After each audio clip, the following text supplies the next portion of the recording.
Assalamualaikum warahmatullahi wabarakatuh. Halo semuanya, kembali lagi dengan saya Octavia Gusti Pratiwi dari kelas 10 TJKT 1 SMK Negeri 1 Ampel Gading. Oke, di video kali ini kita masuk pada materi Debian dan Ubuntu Server Administration, dimana kita sudah masuki bab ke-7 teman-teman, yaitu login to Linux teman-teman. Di sini ada beberapa poin, yaitu diantaranya power off versus power save, kemudian export dan import file, lalu login to Debian, kemudian fixing Debian resolution ya teman-teman. Kita akan masuk pada materi power off versus power save ya teman-teman. Sini kita langsung buka saja aplikasinya atau virtual mesinnya. Nah, di sini saya sudah mempunyai virtual mesin yang kita buat pada video sebelumnya ya teman-teman. Sini kita akan mencoba close ya teman-teman.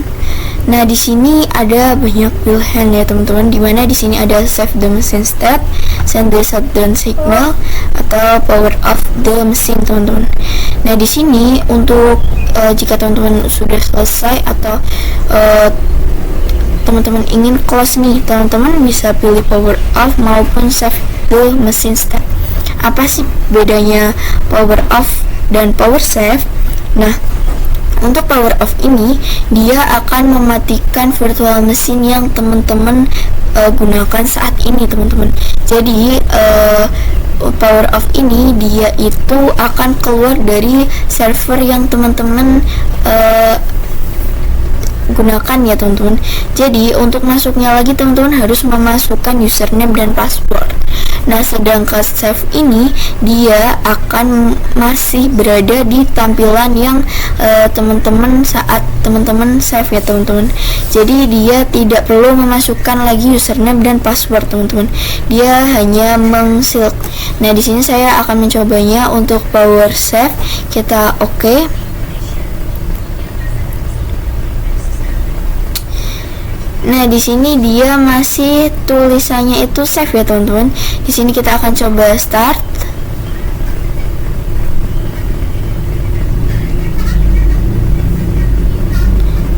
Nah, di sini dia masih berada di tampilan yang sama ya teman-teman, atau masih berada di di tampilan yang sebelumnya teman-teman. Nah, jadi seperti itu untuk power save ya teman-teman. Jadi kita tidak perlu masukkan username dan passwordnya. Nah, kita akan coba yang power off. Di sini tulisannya power off ya teman-teman. Di sini kita akan coba start.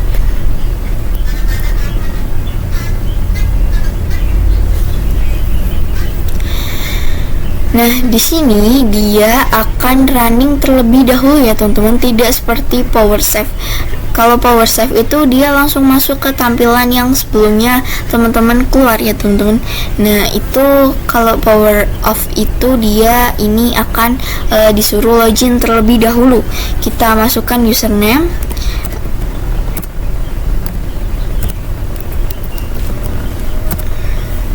Nah, di sini untuk power off ini jadi dia disuruh login terlebih dahulu atau dimatikan virtual mesinnya ya teman-teman. Jadi seperti itu untuk perbedaan power off dan power save.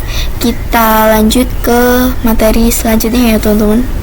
Oke teman-teman, kita lanjut materi yang kedua, yaitu export dan import file. Oke, di sini saya sudah menyiapkan analoginya.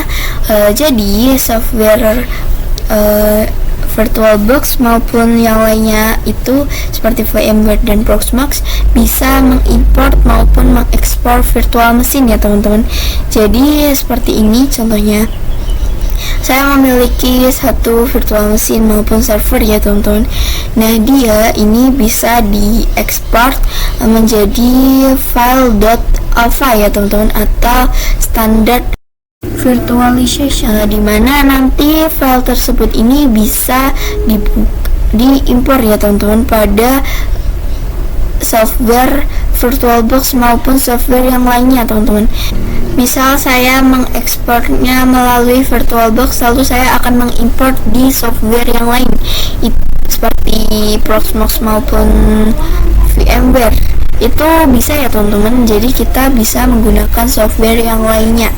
Nah, kita juga bisa buka file itu di laptop yang lain teman-teman. Jadi seperti itu untuk mengimpor.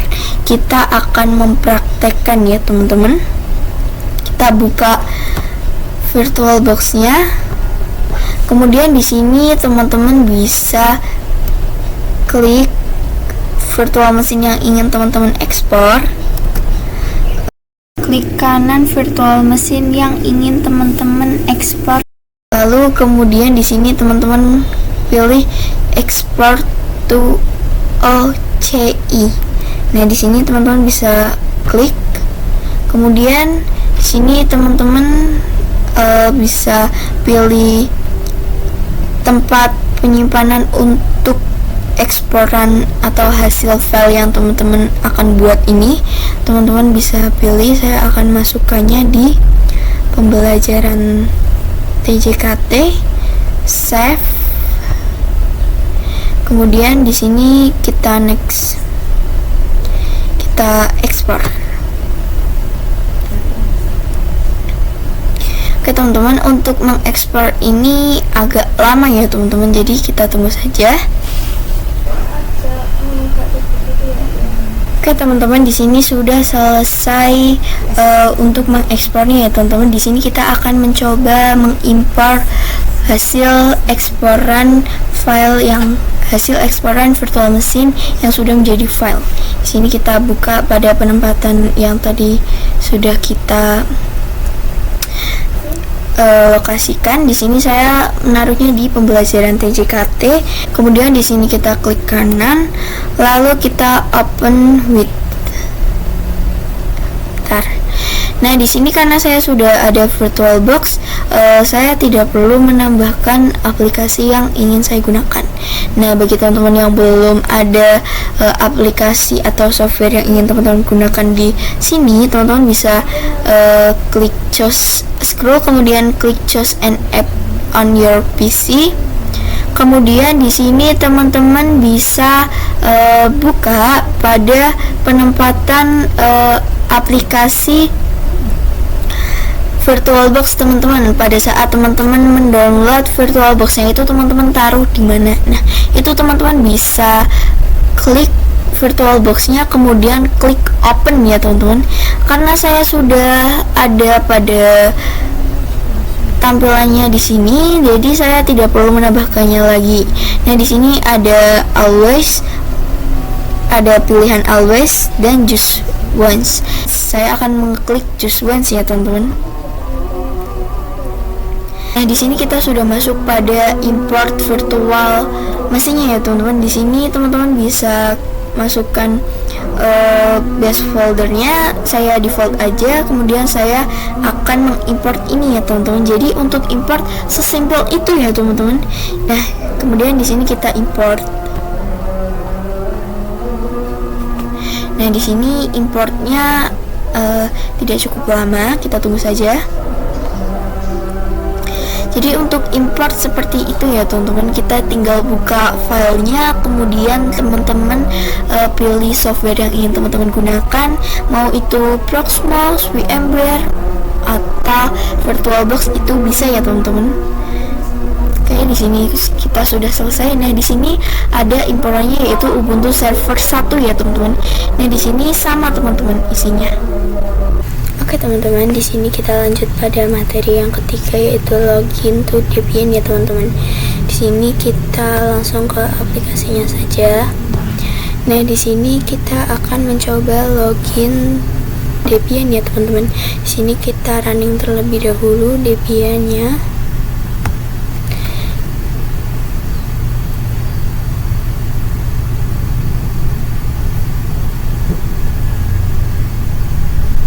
Kita tunggu ya teman-teman. Nah, di sini kita klik enter.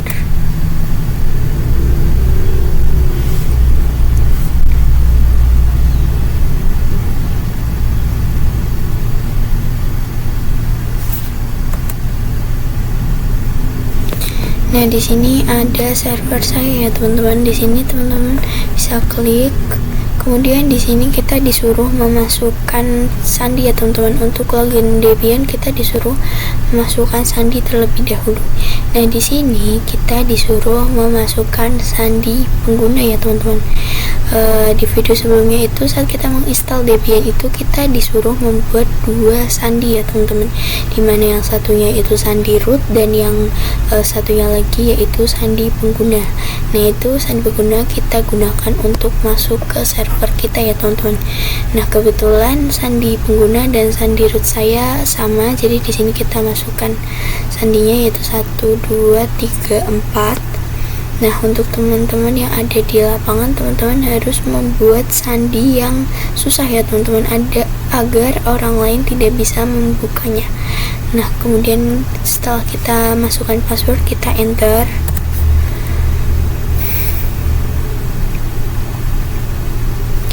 Nah, di sini kita sudah berada di tampilan Debian-nya ya teman-teman. Di sini kita sudah login di Debian. Nah, saya rasa ini kurang lebar ya teman-teman untuk tampilannya. Jadi di sini saya akan arahkan kursornya di sini, kemudian klik, lalu klik kanan. Lalu di sini teman-teman pilih pengaturan tampilan. Nah, di sini teman-teman pilih resolusi. Lalu di sini teman-teman pilih ingin seberapa lebar atau seberapa besar tampilan Debian teman-teman. Nah, di sini saya akan menggunakan yang 1280 kali 800 atau 16.10 ya teman-teman. Di sini saya klik, kemudian teman-teman klik terapkan. Lalu simpan perubahan. Oke, untuk keluar dari tampilan ini bagaimana caranya? Jadi teman-teman bisa klik pojok kiri sini yang ada tulisan aktivitas. Oke, kemudian teman-teman silang. Nah, di sini kita sudah masuk pada tampilan Debian-nya. Ini lebih besar daripada sebelumnya ya teman-teman. Nah, di sini saya akan mencoba mencari terminal. Oke, di sini saya akan cari terminal karena video selanjutnya kita akan mempelajari perintah-perintah Linux Debian ya teman-teman. Sini kita klik terminal. Nah, di sini kita sudah masuk pada terminal Debian ya teman-teman. Nah, di sini saya rasa kurang besar untuk tampilannya. Jadi di sini kita bisa perbesar tampilan terminalnya atau CMD-nya dengan cara CTRL Shift lalu plus teman-teman. Nah, di sini tampilannya menjadi besar ya teman-teman. Untuk teman-teman ini yang menanyakan bagaimana caranya, jadi teman-teman klik CTRL lalu klik Shift, kemudian klik tombol plus. Nah, jadi teman-teman klik CTRL Shift lalu plus ya teman-teman untuk membesarkan atau memperlebarkan tampilan terminal.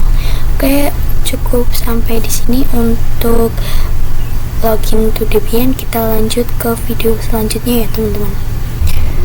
Oke teman-teman, di sini kita lanjut pada materi keempat yaitu fixing Debian resolution ya teman-teman. Di sini kita akan praktekkan di software VirtualBox lalu Debian server ya teman-teman. Di sini teman-teman buka Debian server saya. Nah, ini sebentar teman-teman. Oke, di sini saya akan memperlebarkan tampilannya agar lebih enak untuk dilihat ya teman-teman. Jadi di sini teman-teman bisa klik view lalu klik full screen mode. Lalu di sini kita klik switch saja ya teman-teman. Ini do not show this message again, tidak usah, kita switch saja. Nah, di sini tampilannya menjadi lebih luas ya teman-teman, jadi lebih besar. Jadi teman-teman, setelah kita setting view full screen mode, itu kita tidak perlu scroll atau scroll ke bawah atau ke atas lagi teman-teman. Jadi ini sudah full ya teman-teman. Nah, bagaimana untuk cara mengembalikannya lagi atau keluar dari tampilan ini, tampilan yang besar? Jadi teman-teman bisa klik putih-putih ini yang ada di bawah nih. Nah, ini teman-teman bisa arahkan kursornya di putih-putih ini, lalu teman-teman klik yang ada di samping silang ini teman-teman. Nah, di sini kita sudah keluar pada tampilan yang lebih kecil ya teman-teman, atau tampilan yang tidak full. Seperti itu. Jadi cara untuk fixing Debian resolution. Sekian dari saya, mohon maaf jika ada kekurangan ataupun kesalahan kata. Terima kasih sudah menonton, semoga bermanfaat. Wassalamualaikum warahmatullahi wabarakatuh.